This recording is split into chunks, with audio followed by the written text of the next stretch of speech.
हेच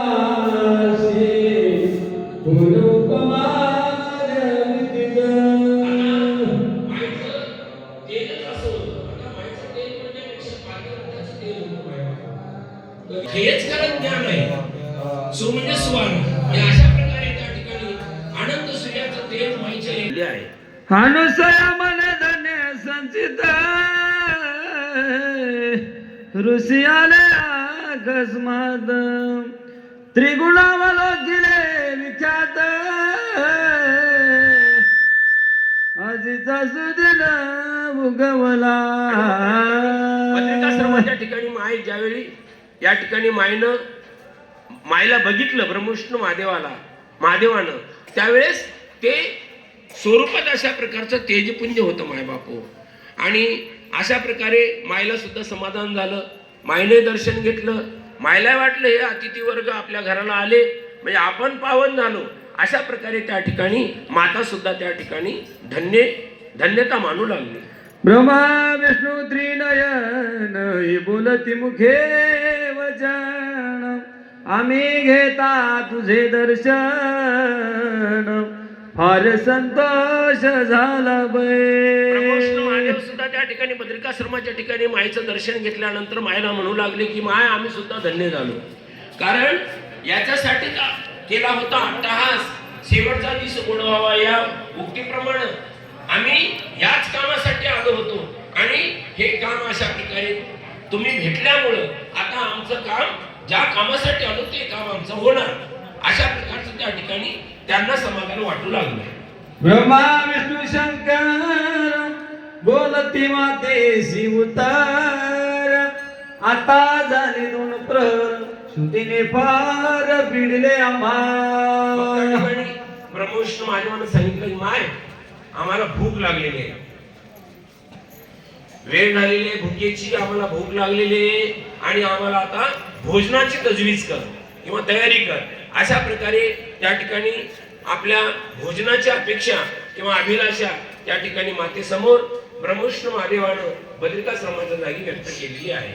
नित्य अवनी पेरिती धान ते ऋषी करीती गोरे भोजन तृप्त होती साधू संत जन ते अन्न तुम्हा बळी देवी. मायला खूप अशा प्रकारचं समाधान वाटलं.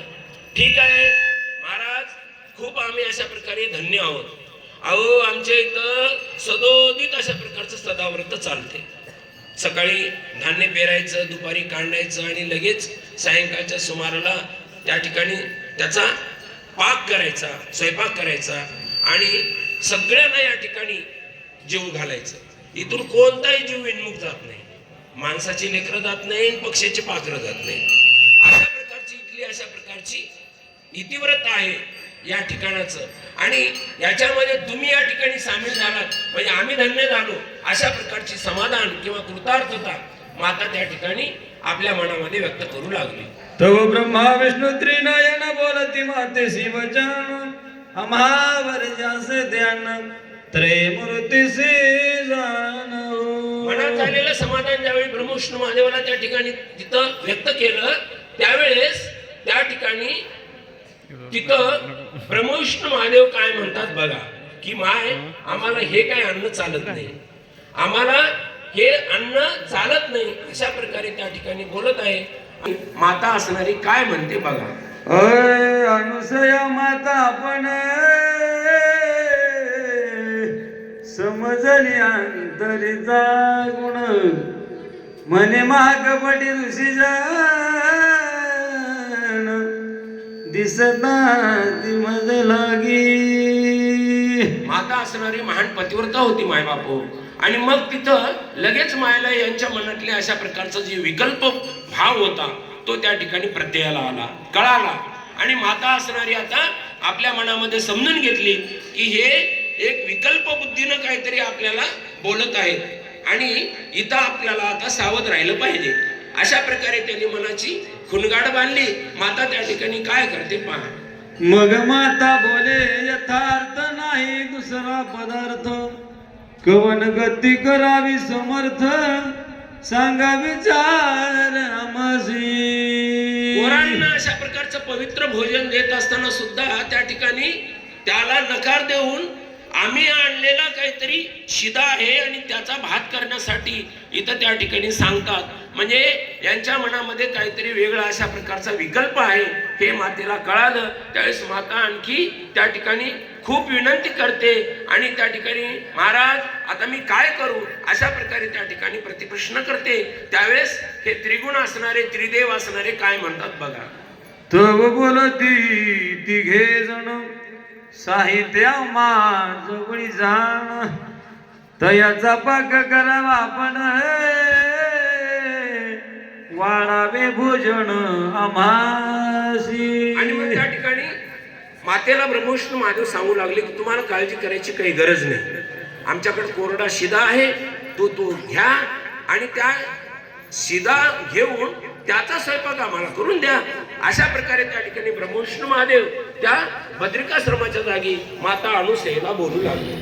तव ते सुप्रिका काढून देते मातेजवळ आपण वाढावे भोजन जवळ घे जण वाटीत घेते झाली आपण अनुसया माता आणि मग त्या ठिकाणी बे. आपल्या झोळीमध्ये आलेल्या गारगोट्या दगड त्या ठिकाणी मातीच्या ओटीमध्ये ब्रह्मविष्णू महादेवानं टाकले मायबाप.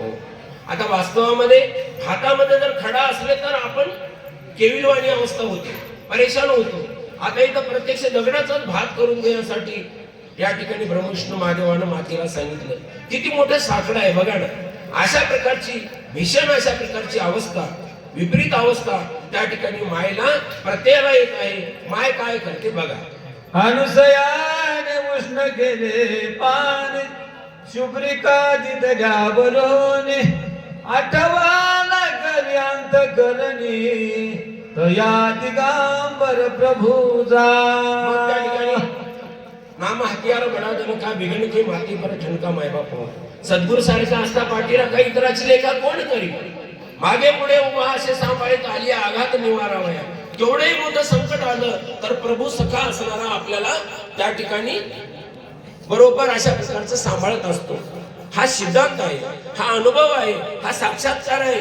हे सगळे दाखले पुरावे आहेत माय बापू. म्हणून आपल्याला घाबरायची गरज नाही. म्हणून तर भगवान गोपाळ कृष्ण म्हणलेले आहे नैनम छिद्दंती शस्त्राणी नैनम दहंती पावका न चैनम क्लेनयंता न शोषयती मारुता.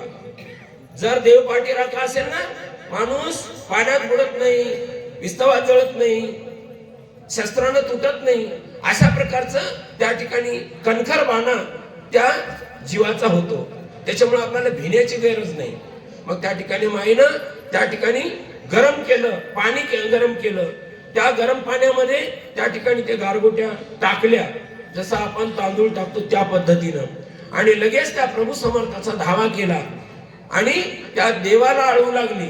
दिगंबरा दिगंबरा दिगंबरा दिगंबरा आ दिगंबरा दिगंबरा दिगंबरा दिगंबरा आ दिगंबरा दिगंबरा दिगंबरा दिगंबरा.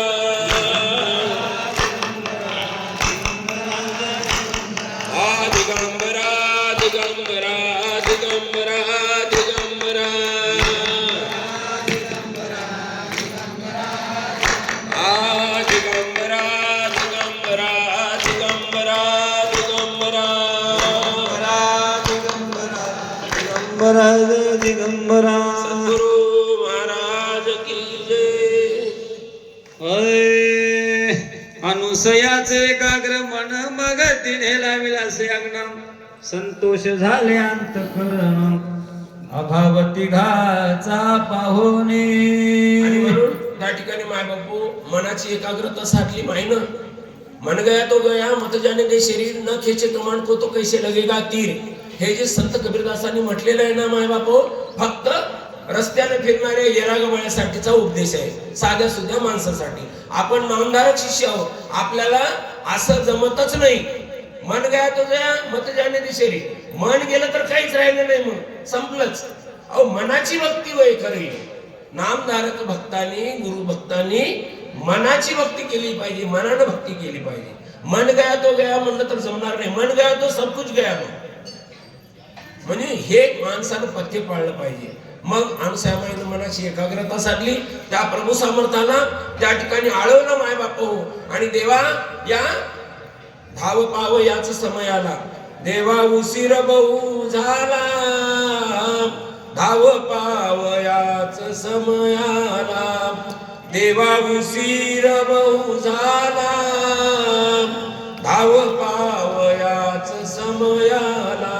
अशा प्रकारची करुणा भागली मायबाप हो. आणि त्या प्रभू सख्याला आळवून त्या ठिकाणी त्या दिगंबराचा धावा करून प्रत्यक्ष दगडाचा हात त्या ठिकाणी माईनं त्या ठिकाणी करून दाखवलेला आहे.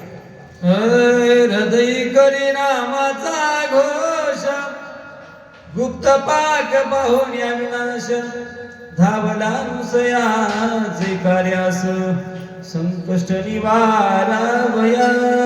आणि मग त्या ठिकाणी प्रत्यक्ष त्या ठिकाणी आलिप्त राहून देव मायबाप कसा आहे, कोण्या रूपानं कसा करतो आपल्याला पत्ता सुद्धा लागत नाही. कारण आपली दृष्टीच नाही ना त्याला पाहायची. निज दृष्टीनं त्या प्रभू सख्याला बघितलं पाहिजे. चमड्याकडे काय दिसणार आहे, तुमचे आमचे सगळे चेहरे दिसतात, दुसरं काय दिसणार आहे. आणि हे तर दिसते ते सगळे नाचते, दिसते ते सगळं नाचते, वाटते तसं नसते, दिसते तसं नसते, वाटते तसं आपलं असते तसं असते. म्हणून त्या दिव्य दृष्टीनं निज दृष्टीनं त्या प्रभू सख्याला न्याहाळलं, एकाग्रतेनं त्या प्रभूचा धावा केला. आणि तो देव असणार त्या ठिकाणी तुझा आहे तुझं पाशी, बरी तू जागा चुकलासी, आपल्या पुढे जवळच आहे, उभा सांभाळी, आली आघात निवारावया. असं त्या प्रभूचं सामर्थ्य आहे माय बापू. त्याला आपल्याला जाणून घेतलं पाहिजे. अनुसयाने केली क्षीर, म्हणे जावे भोजना सत्वर, आश्चर्य करती हरिहर, काय क्षीर झाली असे. अनुसया मातेनं खीर केली, दगडांची खीर केली, गारगोट्यांची खीर केली माय बाप. आणि हा चमत्कार ज्यावेळी ब्रह्मविष्णू महादेवाला कळाला त्यावेळेस त्यांना अशा प्रकारचा फार मोठा चमत्कार वाटला आणि त्यांच्या दुष्कृत्याचं प्रायचित वाटलं त्यांना. कारण त्यांना दुःख वाटू लागलं, पश्चाताप वाटू लागला. आणि त्यावेळेस ब्रह्मविष्णू महादेव काय करतात बघा. पात्र टाकोनी बैसले विशेष, बोलते ब्रह्मा विष्णू महेश, नग्न होनी वाढाव्या मास, आज बोलते अनुसयाचे. आणि मग ब्रह्मविष्णू महादेवानं त्या ठिकाणी महादेवाला पाचारण केलं, महाराज या बसा, खीर झालेली आहे आणि तुम्हाला त्या ठिकाणी आता मी वाढणार आहे. लगेच पाचारण केल्याबरोबर त्या ठिकाणी आता त्यांनी दुसरी अटकल लढवायला सुरुवात केली. कारण मायबापावर त्यांना जेवायचं नव्हतं, त्यांचं उद्दिष्ट वेगळं होतं, त्यांचं ध्येय वेगळं होतं, त्यांच्या मनातलं कारस्थान वेगळं होतं. ते षडयंत्रानं करून आलेले होते इथं. म्हणून मायेचं त्या ठिकाणी सत्वहरण करणं एवढं त्यांचं इप्सित होतं, महत्वाचा पॉइंट ते होता. आणि म्हणून त्या ठिकाणी ते साध्य करण्यासाठी त्यांना वाटेल ते सुचतील ते अटकली करू लागले. आता त्यांनी दुसरी अटकल लढवायला सुरुवात केली की आम्हाला असं भोजन जमत नाही. मग कसं भोजन जमते ते आता बघा, ऐका. सद्गुरु कृपे झाली क्षीर, गुप्त रूपे तुना दे दिगंबर, जयाचा महिमा अपरंपार, नकळे पार ब्रह्मादिगा. खऱ्या अर्थानं जे काही होते ना माय बापू ते सगळं सद्गुरूच्या कृपेनं होते. काही जे होते ना ते सगळं गुरु महाराजांची कृपा आहे आपल्याकडे. म्हणून हे सगळं काही होत असते. मायनं जे अशा प्रकारचा दगडाचा भाग केला गुरु महाराजांच्या कृपा आशीर्वादाने. आणि म्हणून त्या ठिकाणी तो आलिप्त राहून तो सगळंच करत असतो. अशा प्रकारचा तो करता करविता स्वयंभू अशा प्रकारचा परमेश्वर आपल्या जवळ आहे माय बापू. आपल्याला घाबरण्याची काळजी नाही, फक्त आपण आपलं आचारसंहिता पाळावी आणि मस्तपैकी त्या प्रभूचं चिंतन करून त्याच्याशी सख्यत्व जोडावं. बस तोच आपला मायबाप आहे, तोच आपला भाऊ बहीण, सगळं गण मोत सोयरा दायरा तोच आहे मायबाप. म्हणून अशा त्या देवाला आपलंसं केलं की मग आपण निवांत राहतो. हा महत्वाचा सिद्धांत याच्यातून आपल्याला शिकायचा आहे. ते अनुसया जोडोनी पाणी, बहुता परी विनंती करूनी, बोल तसे शरण होवनी, तयात्रय पुरुषासे. आणि मग त्या ठिकाणी ब्रह्मविष्णू महादेवांना अटकल लढवली की आम्हाला असं भोजन जमत नाही, वस्त्रहीन होऊन आम्हाला भोजन घाल. त्यावेळेस अनुसया मातेला खूप मोठं साकडं पडलं. बरीचशी विनंती केली त्यांना, पण ते ऐकण्याच्या तयारीमध्ये मनस्थितीमध्ये नव्हते. त्यावेळेस ते काय करतात बघा. परपुरुषा पुढे न होय लग्न, या रहित आज्ञा करावी आपण. तवा बोलती कठोर वचन, चाललो मग ते दुनिया. मायनं सांगितलं की महाराज अशा प्रकारची एक वेगळी विपरीत अशा प्रकारची अभिलाषा कसं तुम्ही व्यक्त करायला, आणि ते तुम्हाला शोभते का? कृपा करून याच्या विरहित अशा प्रकारची काहीतरी आज्ञा करा. वाटेल त्या माझा जीव तुमच्यावरून वळून टाकेल, परंतु अशा प्रकारची विसंगत विपरीत न शोभणारी अशा प्रकारची अपेक्षा तुम्ही आपल्या मनामध्ये येऊ देऊ नका, आणि मला ते करण्याला भाग पाडू नका. अशा प्रकारची वारंवार प्रार्थना माता अनुसया त्या ब्रह्मविष्णू महादेवा पुढे करू लागले. परंतु मायबाप त्यांना दया यायला हे काही देव नव्हता. देव कृपाळू कनवाळू आहे, संत कृपाळू कनवाळू असतात, साधू संत महात्मे हे कृपाळू कनवाळू असतात. परंतु ते मायेच्या अधीन असलेले दैवत लोक ते काही कामाचे नाही. क्षणिक सुखाचे सोबते आहेत ते. बस यज्ञ वगैरे केलं की स्वर्गाला नेऊन आपण खाली बसतात आणि आपल्या आसनावर आपल्याला बसून मोठेपणा देतात, आणि ते पुण्याचा संचय एकदा सुटला संपला की लगेच त्या ठिकाणी आपल्याला खाली हाकलून देतात. म्हणजे टेम्पल वारी अशा प्रकारची मृत्यू लोकांची वारी आपली करतात. म्हणून माणसानं कधीच त्यांच्या मागे लागू नये.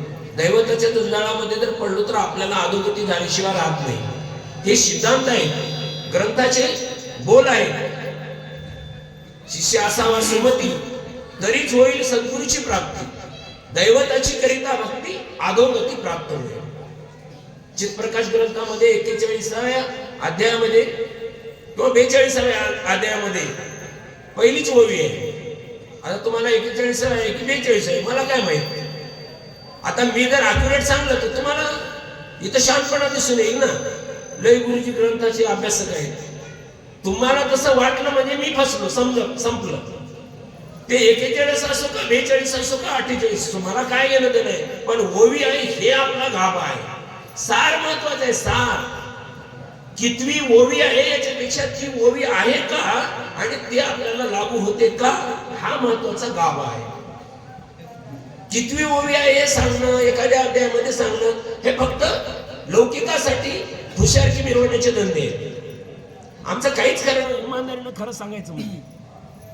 कारण हे कसं आहे आमचं, जर समजा वागून सांगलो की चरकासारखं काम आमचं, आणि जर वागून सांगता न येता किंवा न वागता सांगू लागलो की बस मूर्खासारखं काम. म्हणून माणसानं बोले तैसा चाले त्याची वंदावी पावले, आणि बोले चाले त्याची पावले मुख, अशा प्रकारची अवस्था हे खरी आहे, वास्तव स्थिती आहे. मग त्या ठिकाणी असे ब्रह्मविष्णू महादेव त्या ठिकाणी आले. ते मायेच्या अधीन असल्यामुळं त्यांना त्या ठिकाणी दया वगैरे काही उत्पन्न येत होईना गेली, अशी अवस्था मायेची त्या ठिकाणी झालेली आहे. माय त्या ठिकाणी खूप अशा प्रकारची करुणा भाकू लागली, परंतु त्यांना काही दया येत नव्हती. थोरपण किंचित दया नाही दया लागून, वारंवार सती होतसे शरण, अनुसया माता तिघासी पे. माय त्या ठिकाणी वारंवार अशा प्रकारे त्या तिघांना शरण होऊ लागली, परंतु त्यांना काही दया उत्पन्न होत नव्हती. अशा प्रकारची अवस्था त्या ठिकाणी अनुसया मातेची झालेली आहे. ईश्वर आता तुमचे जे असेल चित्ता त्याची घडून येईल. आणि मग त्या ठिकाणी अनुसया माईनं सांगितलं की महाराज तुमच्या मनामध्ये जे काय आहे ते होऊ द्या. मग तुमच्या मनाप्रमाणे त्या ठिकाणी मी भोजन द्यायला तयार आहे. अशा प्रकारे त्या ठिकाणी अनुसया माईनं मनाची तयारी दाखवलेली आहे. मग घरे फिरले तिघे जण, मग पात्री पैसे येऊन आवडत गाणे पात्र शुद्ध केले माईनं त्या ठिकाणी औरमोदक आणलं आणि त्या पात्रावर अशा प्रकारचं ते तीर्थ शिंपडलं मायबापावर. आणि शिंपडल्याबरोबर तेच थेंब त्या ठिकाणी त्यांच्या मस्तकावर पडले. कारण चरण तीर्थ असं जे तीर्थ आपण घेतो ना, या तीर्थाच्या एका एका थेंबाचा एवढा एवढा महिमा आगाध आहे. गुरुचरणाचे हे जे तीर्थ आहे ते आपण भरणे घेतो, अजिबात घ्यायचं नाही. एका एका तीर्थाचा एक थेंब सुद्धा त्याच्यामधलं सामर्थ्य एवढं आहे.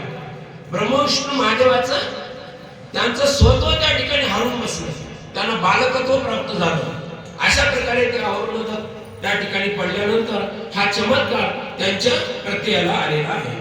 बुंद पडले तिघाच्या मस्तकी जाण, करतळ फिरवी मुखावरून, बालक झाले दैवत तीन, क्षण मात्र लागत अशा प्रकारे हे तिन्ही ब्रह्मविष्णू महादेव असणारे आपलं स्वत्व हरवून त्या ठिकाणी बालक होऊन मातेच्या आश्रमामध्ये पडलेले आहे. तिघाचे मुखी ग्रास घालिता, उदक पाजून तिघापती, पालकामध्ये निजविते, आनंदे हलवितसे. आणि मग त्या तिघांनाही त्या ठिकाणी पाळण्यामध्ये झोपवलं आणि मस्त आनंदानं त्या ठिकाणी लेकरांना झोका ती माया असणारी आपल्या आश्रमामध्ये या ब्रह्मविष्णू महादेव सत्यवैकुंठ कैलासाचे अधिपती देव असणारे यांना त्या ठिकाणी हलवू लागले, पाळणा म्हणून त्या ठिकाणी जोजू लागले. सत्वाचे वस्त्र तिच्या अंगाचे, तिने दक्षिणानंद कुळाशी, नकळे महिमा कवनासी, ती जगणे सर्वत्राची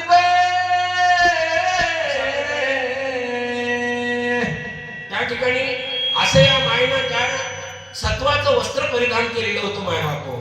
आणि त्या सत्वाच्या वस्त्राचं जे सामर्थ्य आहे ना ते पातिव्रत्याचं आहे. आणि त्याच्या पुढं सगळं ब्रह्मांड असणारं फिकट ठरतं. तिथं कोणाचंही अशा प्रकारचं चालत नाही. अनंत कुळाचा उद्धार त्या ठिकाणी करण्याचं सामर्थ्य पातिव्रत्यामध्ये आहे, एकविधा भक्तीमध्ये आहे, सद्गुरु नामाच्या नामस्मरणामध्ये आहे. आणि ते फक्त नामधारक जीव असणारेच करत असतात. मग तो भगिनी असो का पुरुष असो, यांच्यामध्ये असं सामर्थ्य असते. आणि म्हणून एकविधा भक्तीचं फलित मायबापू अशा प्रकारे आहे. आणि त्यानुसार या ठिकाणी त्या देवी देवतांना प्रत्यक्ष बाळरूप करण्याचं सामर्थ्य त्या मातेमध्ये होतं, हे या ठिकाणी सिद्ध झालेलं आहे. माता म्हणे मुळचे वर्तमान, तुम्ही लाई पाहिले शोधून, स्त्रियांचे बुद्धी लागले तिघे जण, मती न झाली तुमची गायची. खऱ्या अर्थानं ऐकत असताना कोणाचं ऐकावं आणि किती ऐकावं हा सुद्धा महत्वाचा पॉइंट आहे. कारण जणे काही सांगतात, कोणी असेल. आता इथं तर स्वतःच्या अर्धांगिनी सांगितलेल्या होत्या. मग हे सांगताना सुद्धा आपल्या ते ऐकण्यामध्ये आपला हितोपदेश आहे का, किंवा ते आपलं हित आहे का अनहित आहे, हे ऐकणाऱ्या माणसाने जाणून घ्यायला पाहिजे. वास्तवामध्ये त्यांना तेवढी बुद्धी होती, सगळं त्यांचे ते संभाव्य पुढचे धोके त्यांना कळालेही होते, म्हणून तर त्यांनी मनधरणी केली. परंतु यांच्या हट्टापायी त्या ठिकाणी यांना नाविलाज झाला आणि ते या ठिकाणी येऊन बायकांचं ऐकून स्वतः बालक होऊन पडले. म्हणजे रोग एक आला आणि इंजेक्शन लोक आला, अशा प्रकारची अवस्था झालेली आहे. त्यांना अशा प्रकारचं त्यांचं दुर्गुण्य, त्यांचं वैगुण्य ते आणि यांच्या नशिबी आली संगतीचा परिणाम. म्हणून माणसानं संगत सुद्धा चांगली असली पाहिजे. आपली जे संगत साथीदार आहे ना तो सुद्धा व्यवस्थित असेल तरच सगळं हे गाडा असणारा व्यवस्थित चालतो. नाहीतर विसंगत झालं की असलेच मग गटांगळे खाऊन अशा प्रकारचा पसारा होत असतो. हा धोका आपण लक्षात ठेवायला पाहिजे. ब्रह्मविष्णू महादेव हे फक्त निमित्त आहे, परंतु आपल्याला सावधगिरीचे धडे देण्याचं काम ग्रंथकर्ते दलालदन राजा या ठिकाणी करत आहे. ती गेली जले पाल खाता कांतवर्तला, तिने लोकात विचार करते दैवत सत्य, सत्य वैकुंठ कैलासीचे. तिन्ही लोकांचे अधिपती ब्रह्मविष्णू महादेव प्रत्यक्ष बद्रिकाश्रमामध्ये बाल होऊन पडले. मग आता इकडचा सगळा कारभार असणारा थंडावला. कारण इकडे सगळे पडल्यामुळं इकडचा कारभारच खंडित झाला ना. सत्य वैकुंठ कैलासाचं जे सगळे उत्पत्ती स्थिती लय हे जे प्रक्रिया होती ते सगळे असं स्तब्ध होऊन गेल्या, थंडावल्या, ठप्प झाल्या. अशा प्रकारचा भीषण अशा प्रकारचं त्या ठिकाणी चित्र तयार झालेलं आहे. तिन्ही शिखराचे वर्तमान व्यवहार कुंडित दिघा वाचून जैसे गंगेत नाही जीवन तैसे घडले तिन्ही लोके.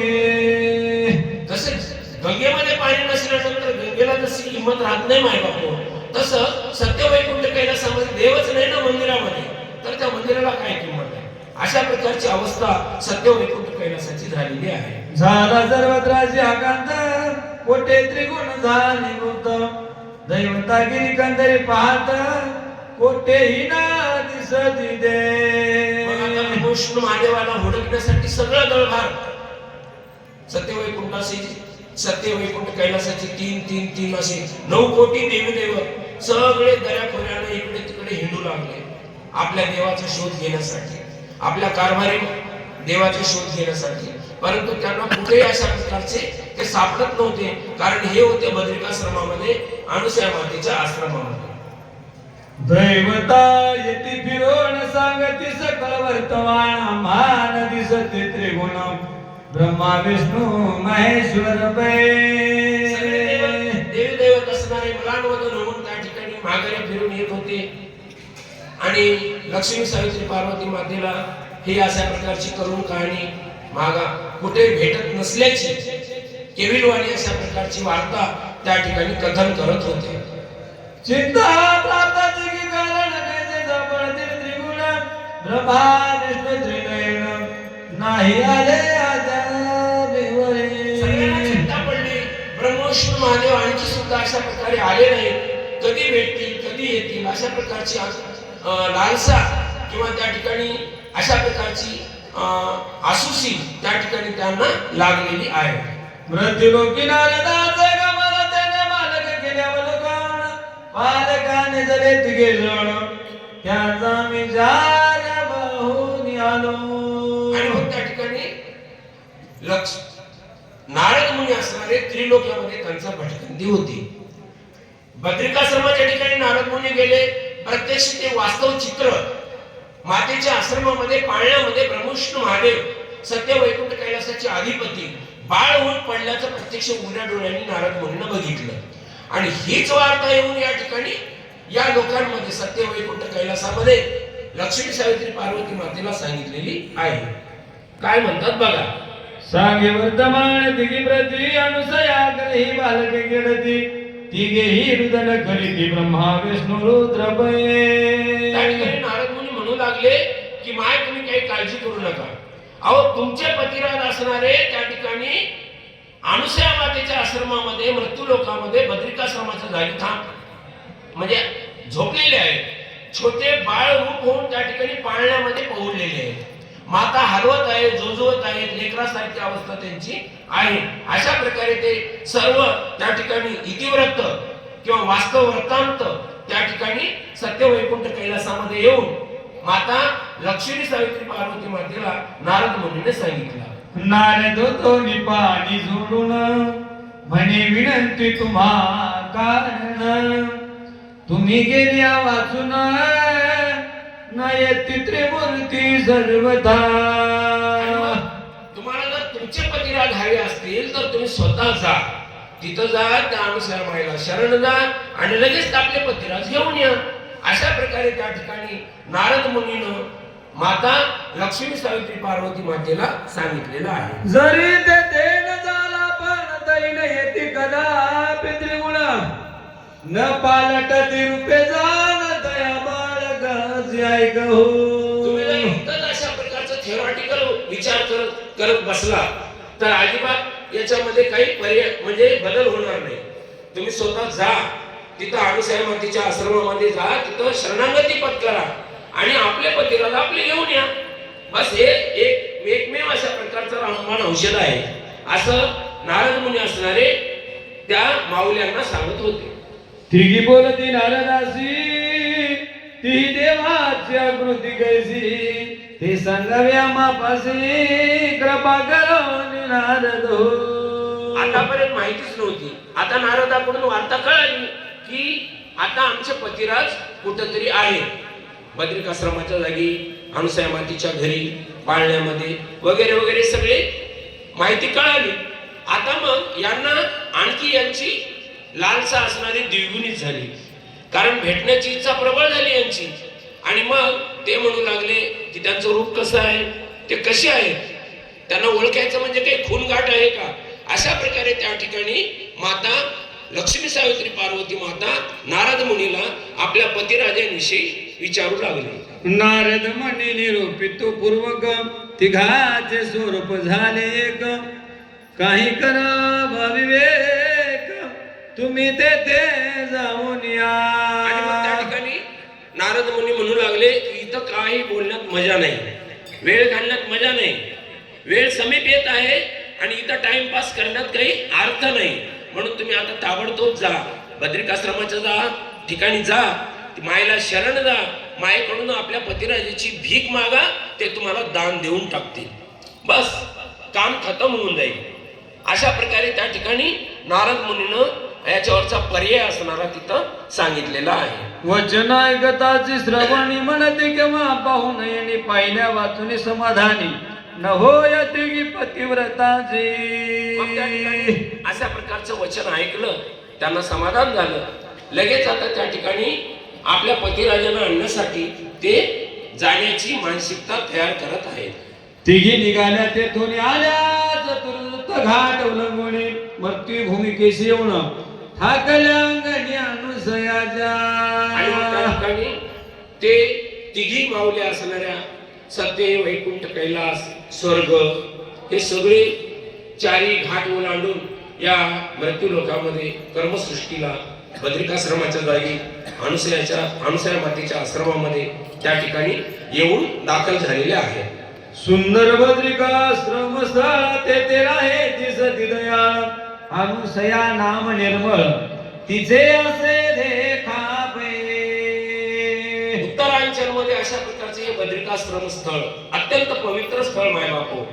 सर्व जपी तपी साधक संन्यासी ऋषीमुनी महात्मे महान अशा प्रकारचे साधक लोक, त्यांच्या पदस्पर्शानं पावन झालेली पुण्यभूमी, त्याला देवभूमी म्हणून ओळखलं जातं. अशा त्या देवभूमी नगरीमध्ये बद्रिकाश्रमाच्या ठिकाणी, पवित्र ठिकाणी हे येऊन दाखल झाले. त्यावेळेस त्या मातीचा स्पर्श झाल्याबरोबर मायबापू तिथलं सगळं त्यांच्यातले जे मीपणाचा जो अहंभाव होता ना, तो त्या ठिकाणी खलास होत आहे. म्हणजे संत रजकडे लागता सहज वासनेची बीज जडून जाईल, एवढी शक्ती साधू संतांच्या महात्म्यांच्या चरणाच्या धुळीमध्ये असते मायबापू. म्हणून महत्वाचं आहे गुरुचरणाची धूळ, गुरुचरणाची धूळ हिची माझे गंगाजळ, शुद्ध झाली माझी काया, माझी देव पूजा ही गुरु पूजा, पाय तुमचे महाराजा. अशा या साधू संतांच्या चरणाच्या धुळीची किमया आहे. आणि ते बद्रिकाश्रम म्हणजे त्यांच्या सगळ्या साधक संत संन्यासी ऋषीमुनी जपी तपी या लोकांच्या पदस्पर्शानं पावन झालेली पवित्र माती. ही माती ज्यावेळेस म्हणजे स्पर्श झाला त्यावेळेस लक्ष्मी सावित्री पार्वतीच्या मनातला जो वैगुण्याचा जो भाव होता तो त्या ठिकाणी निखळला. अशा प्रकारची त्या ठिकाणी अवस्था माता त्या तिन्ही माऊल्यांची झालेली आहे.